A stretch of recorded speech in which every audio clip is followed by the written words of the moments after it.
23 મે 2026 અધિક જ્યેષ્ઠ દિવસ 7 પુરુષોત્તમ માસ કથા અધ્યાય 7 ઉમા માંગની કથા અધિક જ્યેષ્ઠ માસનો 7મો દિવસ હતો. ગામના મંદિરમાં વહેલી સવારથી જ ઘંટોના નાદ ગુંજી રહ્યા હતા. ભક્તો ભગવાન શ્રીકૃષ્ણ અને પુરુષોત્તમ ભગવાનના નામનો જાપ કરી રહ્યા હતા. આખું વાતાવરણ ભક્તિમય બની ગયું હતું. ગામની સ્ત્રીઓ માથે કળશ લઈને ભજન ગાતી મંદિરે જઈ રહી હતી.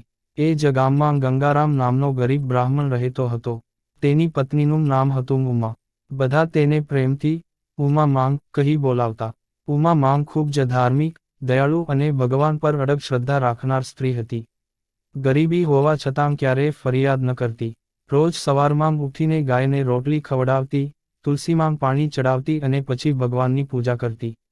ગંગારામ બ્રાહ્મણ ભિક્ષા માગીને ઘર ચલાવતો. ક્યારેક ભોજન મળતું તો ક્યારેક ભૂખ્યા રહેવું પડતું. છતાં ઉમા માંગ હંમેશા કહેતી, ભગવાન પુરુષોત્તમ પર વિશ્વાસ રાખો. તેઓ પોતાના ભક્તને ક્યારેય ભૂખ્યા નથી રાખતા. એક દિવસ ગામમાં એક મહાત્મા આવ્યા. ગામના લોકો તેમની પાસે ધર્મકથા સાંભળવા ભેગા થયા. ઉમા માંગ પણ ત્યાં પહોંચી. મહાત્માએ પુરુષોત્તમ માસનું મહિમા વર્ણન કરતાં કહ્યું, જે વ્યક્તિ અધિક માસમાં સ્નાન, દાન, જપ, ઉપવાસ અને કથા સાંભળે છે, તેના જીવનના બધા દુઃખ દૂર થાય છે. પુરુષોત્તમ ભગવાન પ્રસન્ન થઈ તેના ઘરમાં સુખ, શાંતિ અને સમૃદ્ધિ વરસાવે છે. આ વાત ઉમા માંગના હૃદયમાં ઉતરી ગઈ. તેણે મનમાં સંકલ્પ કર્યો, આ આખો પુરુષોત્તમ માસ હું સંપૂર્ણ ભક્તિથી કરીશ. બીજા દિવસથી ઉમા માંગ વહેલી સવારે નદી પર સ્નાન કરવા જતી. ઠંડું પાણી હોવા છતાં ભગવાનનું નામ લઈને સ્નાન કરતી. પછી મંદિરમાં જઈ દીવો પ્રગટાવતી, તુલસી પૂજન કરતી અને શ્રીકૃષ્ણ શરણમ નો જાપ કરતી. ગામની કેટલીક સ્ત્રીઓ તેની મજાક કરતી, અરે ઉમા, તું ગરીબ છે. તારા ઘરે ખાવાનું નથી અને તું ઉપવાસ કરે છે. ઉમા માંગ હસીને કહેતી, ભગવાનનું નામ જ સૌથી મોટું ધન છે. દિવસો પસાર થતા ગયા. ઉમા માંગનો વિશ્વાસ દિવસે દિવસે વધતો ગયો. એક દિવસ ગંગારામ ખૂબ નિરાશ થઈ ઘરે આવ્યો. આખો દિવસ ભિક્ષા માંગવા છતાં કંઈ મળ્યું નહોતું. તે બોલ્યો, આજે તો ઘરમાં અનાજનો એક દાણો પણ નથી.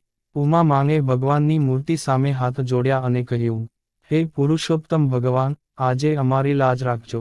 એટલામાં બહારને કોઈએ અવાજ આપ્યો. બહાર જઈ જોયું તો એક વૃદ્ધ સાધુ ઊભા હતા. સાધુ બોલ્યા, માતા, અમને ખૂબ ભૂખ લાગી છે. થોડું ભોજન મળશે. ઘરમાં કશું નહોતું છતાં ઉમા માંગે કહ્યું, મહારાજ, તમે અંદર પધારો. ઉમા માંગ ચિંતામાં પડી ગઈ. ઘરમાં તો માત્ર થોડું લોટ બચ્યું હતું. તેણે એમાંથી નાની રોટલી બનાવી, પાણી સાથે સાધુને પીરસી. સાધુએ આનંદથી ભોજન લીધું અને આશીર્વાદ આપ્યો. માતા, તારા ઘરમાં ક્યારેય અન્નની કમી નહીં રહે.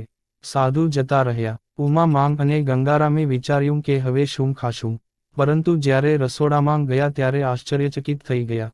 ખાલી પડેલો અનાજનો ડબ્બો ઘઉં, ચોખા અને દાળથી ભરેલો હતો. ગંગારામ આશ્ચર્યથી બોલ્યો, આ ચમત્કાર કેવી રીતે થયો? ઉમા માંગની આંખોમાં આંસુ આવી ગયા. આ બધું પુરુષોત્તમ ભગવાનની કૃપા છે. તે દિવસ પછી તેમના ઘરમાં ધીમે ધીમે સુખ આવવા લાગ્યું. ગંગારામને સારા યજ્ઞ અને પૂજાના કામ મળવા લાગ્યા. લોકો ઉમા માંગની ભક્તિની ચર્ચા કરવા લાગ્યા. પણ ભગવાન ભક્તની પરીક્ષા લેવાનું ક્યારેય છોડતા નથી.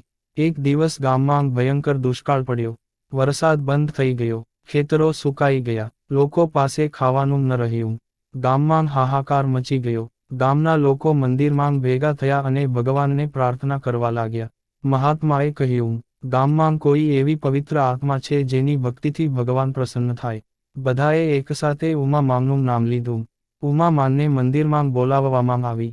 તેણે ભગવાન સમક્ષ દીવો પ્રગટાવ્યો અને આંખો બંધ કરીને પ્રાર્થના કરી, હે પુરુષોત્તમ પ્રભુ, આ ગામના લોકો પર કૃપા કરો. ગરીબો અને પશુઓ તરસી રહ્યા છે. એટલામાં આકાશમાં વાદળો છવાઈ ગયા. વીજળી ચમકી અને ધોધમાર વરસાદ શરૂ થયો. આખું ગામ ખુશીથી ઝૂમી ઉઠ્યું. લોકો બોલવા લાગ્યા, ઉમા માંગની ભક્તિથી ભગવાન પ્રસન્ન થયા. ગામના ધનિક શેઠને આ બધું જોઈ ઈર્ષ્યા થઈ. તે વિચારી રહ્યો, આ ગરીબ સ્ત્રીને એટલું માન કેમ મળે? શેઠે ઉમા માંગની પરીક્ષા લેવાનું નક્કી કર્યું. તેણે પોતાના માણસોને કહી દીધું કે કોઈ પણ ગંગારામને કામ ન આપે.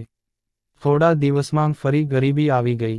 ગંગારામ ચિંતામાં પડી ગયો. પણ ઉમા માંગ શાંત રહી. તે બોલી, ભગવાન પરીક્ષા લે છે, પણ ભક્તને ક્યારેય છોડતા નથી. એક રાત્રે ઉમા માંગને સ્વપ્ન આવ્યું. સ્વપ્નમાં ભગવાન શ્રીકૃષ્ણ દર્શન આપતા બોલ્યા, માતા, કાલે સવારે ગામની બહાર આવેલા વટવૃક્ષ પાસે જજો.